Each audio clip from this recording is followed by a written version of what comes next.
जय Shivray traders. गोल्डमध्ये एक आता आपला चेंज ऑफ कॅरेक्टर झालाय 1 आवर मध्ये. हवाला A+ आहे. इथून आपण बाईंग बघणार आहे.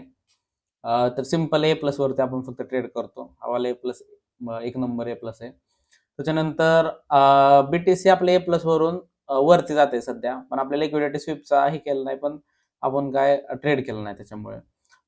सो मला एक तुम्हाला अपडेट द्यायचा आहे. क्रिप्टोमध्ये काय लिक्विडिटी स्वीपची गरज नाहीये. जे आपण BTS असेल किंवा इथेरियम असेल त्याच्यामध्ये लेवल टॅप झाली की M5 ची ग्रीन कॅन्डलला घेऊ शकतो, कारण क्रिप्टोमध्ये एक लिक्विडिटी स्वीपचा कन्सेप्ट काय एवढाही नाही. त्याच्यानंतर युरो मध्ये काय झालं, युरो मध्ये ड्युअल चेंज ऑफ कॅरेक्टर झालाय.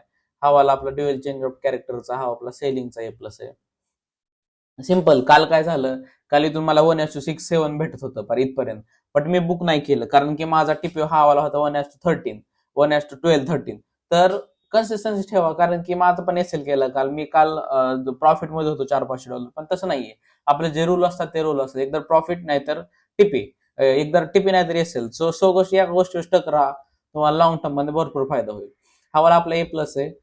तर नवीन स्ट्रक्चर झालं तर खाली आपला नवीन असा A+ होईल. जीबीपीएसडी मध्ये काय आहे सध्या, स्ट्रक्चर शिफ्ट झालं, याच्या खाली कॅन्डल क्लोजिंग दिली, तर हा वाला आहे आपला A+ आहे. सिंपल गोष्ट, ज्या आपण पेअर आहे त्या जीबी म्हणजे USD नंतर लागणारा पेअर सगळ्या सेलिंग मध्ये, आणि USD फर्स्ट लागणारा पेअर सगळ्या बाईंग मध्ये. NZD मध्ये काय आहे, सेम कन्सेप्ट आहे. इथून आपल्याला सेलिंग बघायची.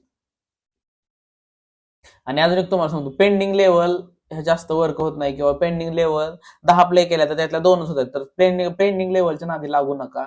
सिंपल जे स्ट्रक्चरल लेवल आहे ह्याच्यावरच ट्रेड करा. आता AUDUSD मध्ये काय, AUDUSD मध्ये हा इथं आपला वरचा A+ आहे. ह्याच्या खाली आपली क्लोजिंग झाली नाहीये, त्याच्यामुळे तोच आपला A+ आहे अजून, त्याच्यामुळे तिथून तुम्ही सेलिंग बघू शकता. जीबीपी जेपीवाय मध्ये A+ आपला टॅप होता आलाय. हा जर आपल्या टाइम मध्ये आला तर हे तर चांगले ट्रेड भेटू शकते डिरेक्टली. इथून तुम्हाला फर्स्ट वाला हे वाला टार्गेट, सेकंड वाला डायरेक्ट हे वाला लो, तर मस्त ट्रेड भेटू शकते. हे तुम्ही तुमच्या चार्टवर लगेच मार्क करून घ्या. USD कॅड मध्ये काय, USD कॅड मध्ये वरती क्लोजिंग झाली, जो लोएस्ट पॉईंट आहे तो आपला A+ असणार. सिंपल गोष्ट, हवाला मार्किंग केलं आपलं, हवाला TGL2 आहे आपली. सो इथून तुम्ही बाईंग बघू शकता याच्यामध्ये. आता राहिली गोष्ट USD जेपीवायची पेअर खूप बुलिश आहे.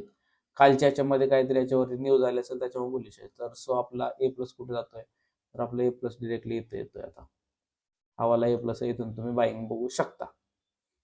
USD CHF मध्ये काय, रेंजिंग मध्ये पेअर आहे, बट USD CHF मध्ये मूव्ह पण चांगले येतात. वरनं एक पेंडिंगचा A+ आहे,